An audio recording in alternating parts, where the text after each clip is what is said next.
presentamos su programa Enfoque en el Reino. ¿Qué tal, amigos? Les saluda el hermano Edwin Mauricio Alza, la voz en español del hermano Anthony Bassar, máster de teología en la Universidad Bíblica de Atlanta, Georgia. Hoy, para concluir el tema, el fin del sistema mosaico. Amigos, si analizamos bien, algunas concesiones ocasionales de Pablo al patrón mosaico fueron por conveniencia solamente. Así que tal vez fue para no ofender a aquellos que se consideraban bajo la ley. Y no puede haber ninguna duda acerca de que la ley estaba bajo consideración. Las palabras de Pablo no deben ser disueltas con la afirmación de que él estaba hablando solo acerca de estar o no estar bajo la pena de la ley. Este argumento es un intento engañoso de evitar la enseñanza radical de los apóstoles. Pablo confiesa: para los judíos me he comportado como un judío, para ganar judíos. Es decir, a los que viven conforme a la ley me comporté como si estuviera bajo la ley, aunque yo no esté sujeto a la ley. No es que esté fuera de la ley de Dios, pero más bien estoy sujeto a la ley del Mesías. 1 Corintios 9, 20 y 21. Cuando Pablo escribió a Timoteo, dejó perfectamente claro que la ley de Moisés fue diseñada para los infractores de la ley. Y en Gálatas 3, que la ley obsoleta en realidad fue un maestro de escuela provisional para llevar a la gente al Mesías y a la ley mayor del Mesías. Que la ley ayudó al cristiano a amar a Dios y amar al prójimo. En realidad dice: sobrellevad los unos las cargas de los otros y cumplid así la ley de Cristo. Gálatas 6:2. ¿Cómo se puede ritualizar llevar los unos las cargas de los otros? ¿Cómo se ritualiza el amor o se hacen reglas para el amor? El sistema mosaico, teniendo en cuenta las guerras justas, entre comillas, incluso las guerras santas, entre comillas, agresivas y defensivas, el ojo por ojo, no proporciona la respuesta. Esa respuesta solo puede venir a través de Jesús y un cambio de corazón a través del espíritu del evangelio del reino. Que siempre puedan tener los mismos pensamientos, quien diera. En Deuteronomio 5:29 dijo Dios. Pero como nación nunca alcanzaron esa mente de obediencia. Un cristiano debe buscar maneras de servir a los actos de bondad. En la práctica, esa actitud supera el sentimiento del famoso dicho: Dios hizo al hombre para servir a su prójimo, pero con un poco de suerte, el prójimo no estará en su casa para servirlo. La religión pura y sin mancha en realidad es visitar a la viuda y al huérfano que están en peligro y en necesidad, Santiago 1:27. Pero eso sí, hay que asegurarse que esté el prójimo en casa para servirle. El cambio de lo antiguo de las Escrituras al Nuevo Testamento con respecto a la circuncisión claramente asocia el cambio radical en la ley con el cambio en el sacerdocio. Hebreos 7:11 y 12 dice: ahora bien, si la perfección era obtenible por el sacerdocio levítico, sobre la base del cual a las personas se les dio la ley, no habría necesidad que surja otro sacerdocio u otro tipo de sacerdote, que se describe como siendo de la orden de Melquisedec. Pero un cambio en el sacerdocio debe significar un cambio en la ley. La circuncisión física fue una de las leyes más profundamente arraigadas en Israel. Los judíos fueron identificados como la circuncisión. Circuncisión era el signo mismo de la relación de pacto entre Dios y Abraham. El trabajo físico de la circuncisión tenía prioridad sobre la ley del sábado. Sin embargo, la forma física, no el principio espiritual de la circuncisión, fue abandonada. El equivalente espiritual, la circuncisión del corazón, se mantuvo. La circuncisión fue espiritualizada y así lo fue la ley del sábado o de los sábados. No hay ninguna justificación para la reintroducción de cualquier requisito. Los cristianos son ahora como el Israel de Dios, son llamados así, son conocidos así. Gálatas 6:16. A diferencia del Israel de la carne, note la diferencia. Ver 1 Corintios 10:18. Somos la circuncisión verdadera, según Filipenses 3:3. Todo el sistema del nuevo pacto es una transposición en una clave nueva y brillante. ¿Por qué destruir esta nueva melodía mediante su mezcla con las melodías pasadas de moda, como la de Moisés? Es cierto que el sistema de sacrificio se eliminó, simplemente se eliminó. Se ha sustituido por un nuevo sistema. Hebreos llama al otro tipo de sacrificio un cambio en la ley, no una abolición de la ley. Por medio de él, o sea, el nuevo templo, ofrezcamos siempre un sacrificio de alabanza a Dios. Y no te olvides de hacer el bien y de compartir, porque de tales sacrificios se agrada a Dios. Hebreos 13, 15 y 16.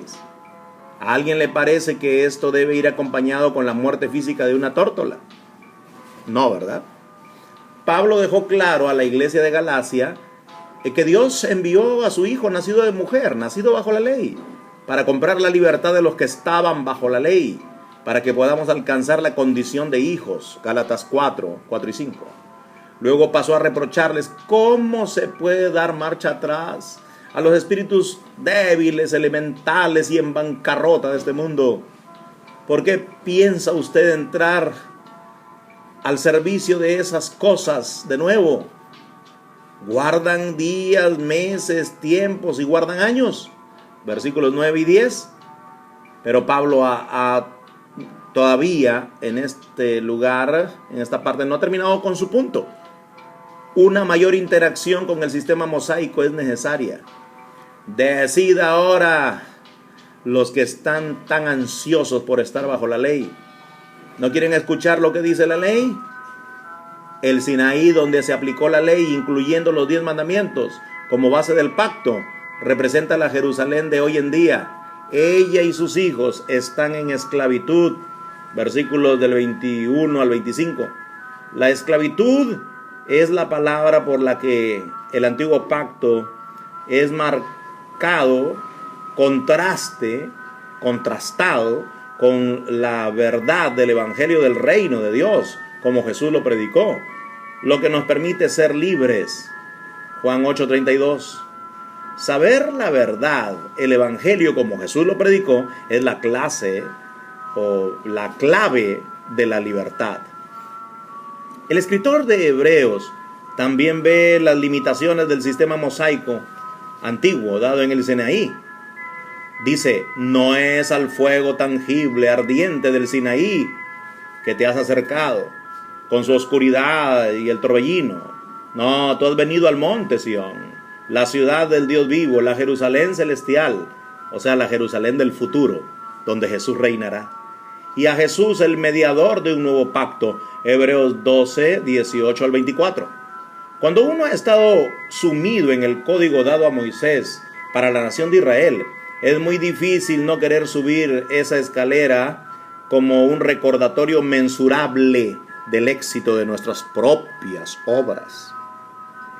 Pablo negó que uno tenga el derecho al título de judío si el propio Estado no es más que el Estado físico.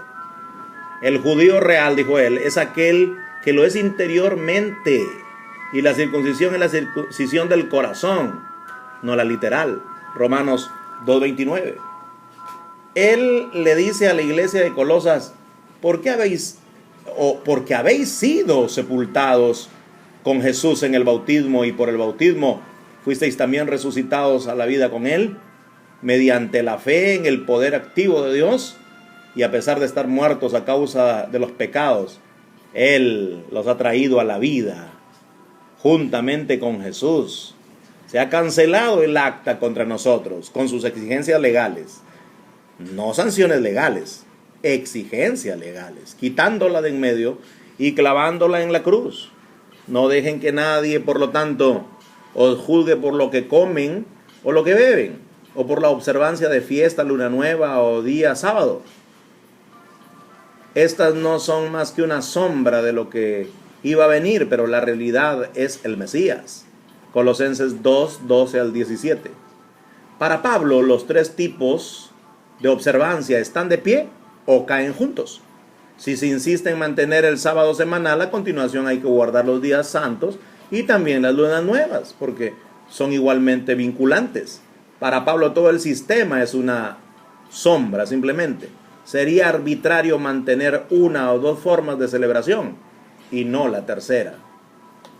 Los apóstoles fueron simplemente continuadores de la obra que Jesús había iniciado cuando comenzó a construir una nueva comunidad entera alrededor de él mismo, una comunidad mesiánica con el deber de llevar el gran mensaje profético de esperanza y libertad para todos, la noticia de la venida del reino a la tierra.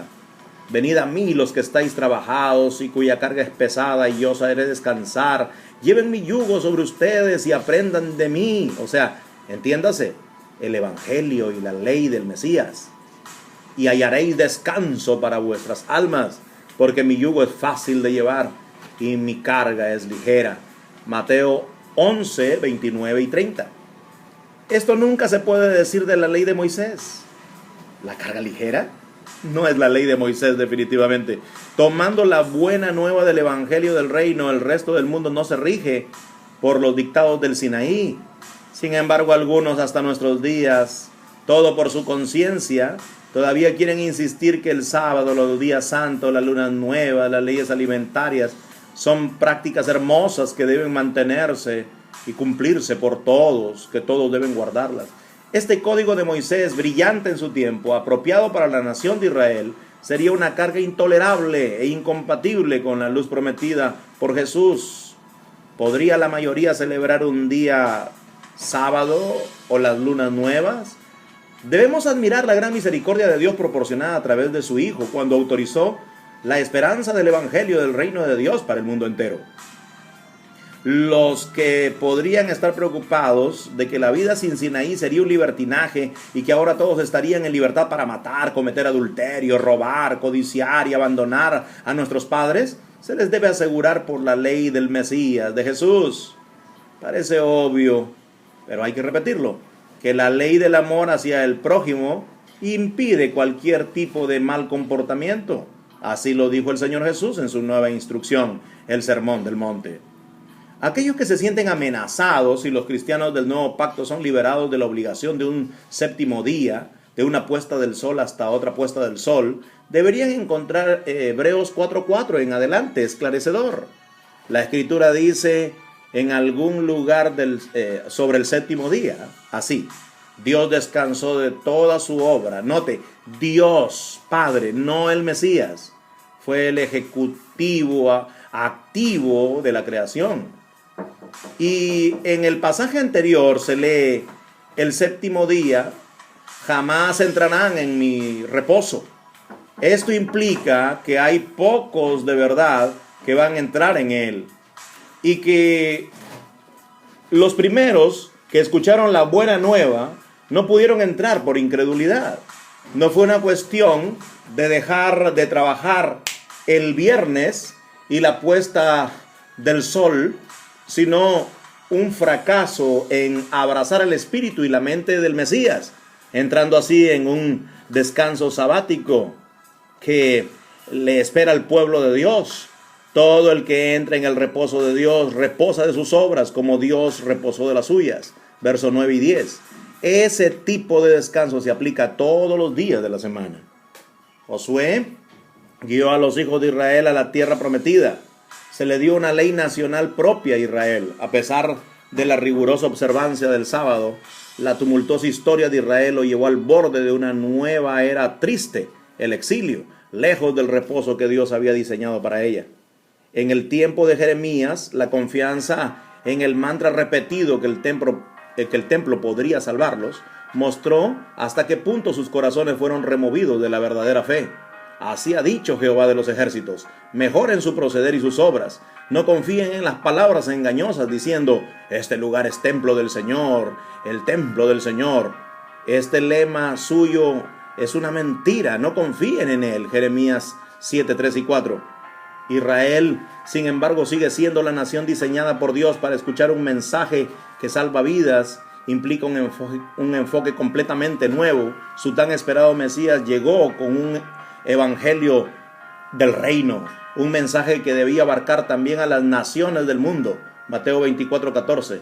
Jesús demostró persistentemente a su pueblo que el tiempo del templo y todo lo que representaba estaba llegando a su fin. Su preciada ley era inadecuada para el periodo del anuncio del reino a todo el mundo. Mediante la palabra y con las obras proclamó que solo él tenía respuestas a los problemas increíblemente difíciles que enfrentaba la nación.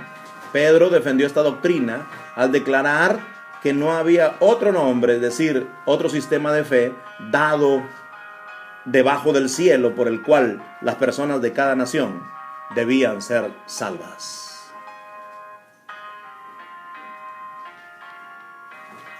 Amigos queridos, hasta aquí el programa del día de hoy.